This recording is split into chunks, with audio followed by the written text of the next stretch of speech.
একজন মানুষের কখনোই তার কর্তব্যের পথ থেকে বিচ্যুত হওয়া উচিত নয়। এটি মূর্খতা, কারণ এটি করলে না সে স্বর্গ লাভ করবে, না সে খ্যাতি লাভ করবে। যা হয়েছে ভালোর জন্য হয়েছে, এবং যা হবে ভালোর জন্যই হবে। নিজেকে আমার উপর ছেড়ে দাও, শুধু নিজের কাজে মনোনিবেশ করো, এমন কাজ করো যা নিঃস্বার্থ ও নিষ্পাপ।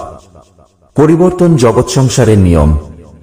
গতকাল যা অন্য কারো ছিল, আজ তা তোমার, এবং আগামীকাল তা অন্য কারো হবে। ব্যক্তি যদি শিক্ষার পূর্বে সংস্কার, ব্যবসার পূর্বে ব্যবহার এবং ঈশ্বরের পূর্বে পিতামাতাকে জানতে পারে, তবে তার জীবনে কখনো কোনো সংকট নেমে আসে না। বিষয়ের কথা চিন্তা করলে, মনে রাখলে বিষয়ের প্রতি আসক্তি তৈরি হয়। আসক্তি থেকে কামনা উৎপন্ন হয়। কামনা থেকে আসে ক্রোধ। ক্রোধ থেকে আসে সম্মোহন ও অবিবেচনা। আমার কাছে কেউ ঘৃণিত নয়, কেউ প্রিয় নয়, কেউ ধনী নয়, কেউ গরিব নয়। শুধু যারা আমাকে ভক্তিভরে স্মরণ করে আমি তার, এবং সে আমার। মানুষের বারবার তার মনকে বোঝানো উচিত যে ঈশ্বর ছাড়া এই পৃথিবীতে তার কেউ নেই। কেউ যদি তোমাকে দুঃখ দিয়ে থাকে তাহলে মন খারাপ করো না, কারণ মানুষ সেই গাছেই পাথর ছুঁড়ে মারে যে গাছে সুমিষ্ট ফল ধরে। স্বার্থের জন্য সম্পর্ক গড়ে তোলার যতই চেষ্টা করো না কেন, কখনোই তা তৈরি হয় না। আর প্রেমের বন্ধনে আবদ্ধ সম্পর্ক যতই ভাঙার চেষ্টা করো না কেন, তা কখনোই ভেঙে যায় না। এই জীবনে সমস্ত কিছু শেষ বলে কিছু নেই, সবসময় একটি নতুন সূচনা আমাদের জন্য অপেক্ষা করে থাকে। মানুষের জীবনে সময় যেমনই হোক না কেন, তার পরিবারের সাথেই থাকা উচিত। পরিবারে সুখ এলে তা বাড়বে, এবং দুঃখ এলে তা ভাগ হয়ে যাবে। একজন ব্যক্তির উচিত তার কথাবার্তাকে নিয়ন্ত্রণে রাখা, কারণ কথার দ্বারা সৃষ্ট ক্ষত কখনো সারানো যায় না। মানুষ তার জীবনে তাদের জন্য শোক করে যারা এর যোগ্য নয়। বুদ্ধিমান ব্যক্তি কোনো জীবিত বা মৃত কারো জন্য শোক করে না। তুমি যাই করো না কেন, আমি সবসময় তোমার সাথে এবং তোমার আশেপাশেই থাকি। মানুষের জীবনে সুখ দুঃখের আসা যাওয়া শীত গ্রীষ্মের মতো ক্ষণস্থায়ী, তাই এদের সহ্য করতে শিখতে হবে।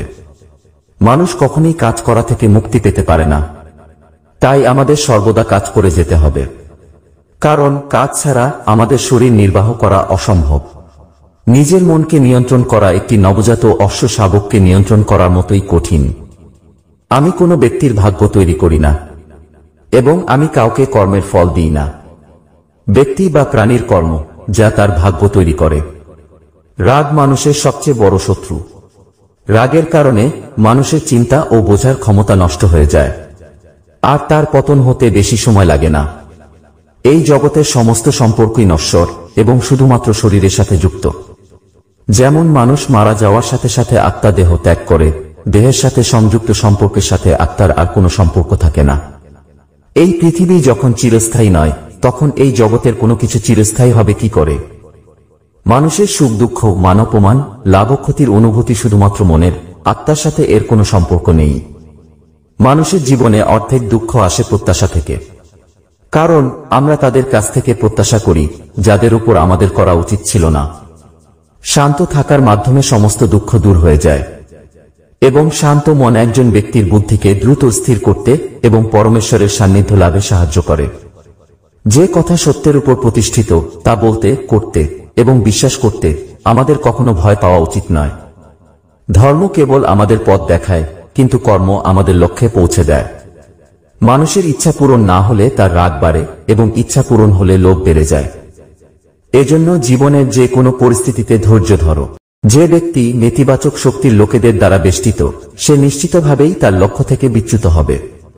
আমাদের বিশ্বাসের পরীক্ষা ঠিক তখন নেওয়া হয় যখন আমরা যা চাই তা পাই না, এবং তবুও আমরা আমাদের হৃদয় থেকে ঈশ্বরের কাছে কৃতজ্ঞতা প্রকাশ করি।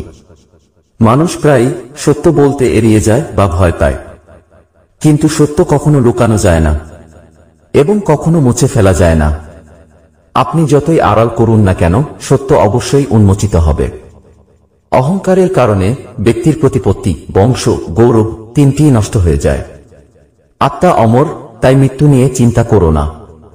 আত্মার চূড়ান্ত লক্ষ্য পরমাত্মার সাথে মিলন। নীরবতা এমন একজন ব্যক্তির জন্য সেরা উত্তর যে আপনার কথাকে কোনো মূল্য দেয় না। ধর্ম কর্ম দ্বারা হয়, কর্ম ছাড়া ধর্মের কোনো সংজ্ঞা নেই। আমি এই মহাবিশ্ব সৃষ্টি করেছি, আমি এর লালন পালন করি। আমি এই মহাবিশ্বকে ধ্বংস বা লয় করি। একজন ব্যক্তি যা ইচ্ছা তাই হতে পারে যদি সে অবিরাম বিশ্বাসের সাথে কাঙ্ক্ষিত বিষয় নিয়ে চিন্তা করে। ঈশ্বর যে পথ আপনার জন্য খুলে দিয়েছেন তা কেউ কখনো বন্ধ করতে পারবে না।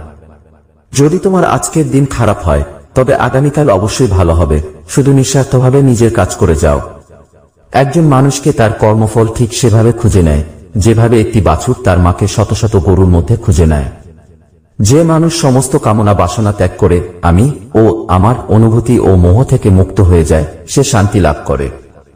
পৃথিবীতে যখনই ধর্মের পরাজয় হবে এবং অধর্মের জয় হবে তখনই আমি এই পৃথিবীতে অবতারিত হব। ব্যক্তি যদি নিজের কল্যাণ চায় তবে সমস্ত উপদেশ ও ধর্ম ত্যাগ করে আমার শরণাগত হও, আমি তোমাকে মুক্তি প্রদান করব।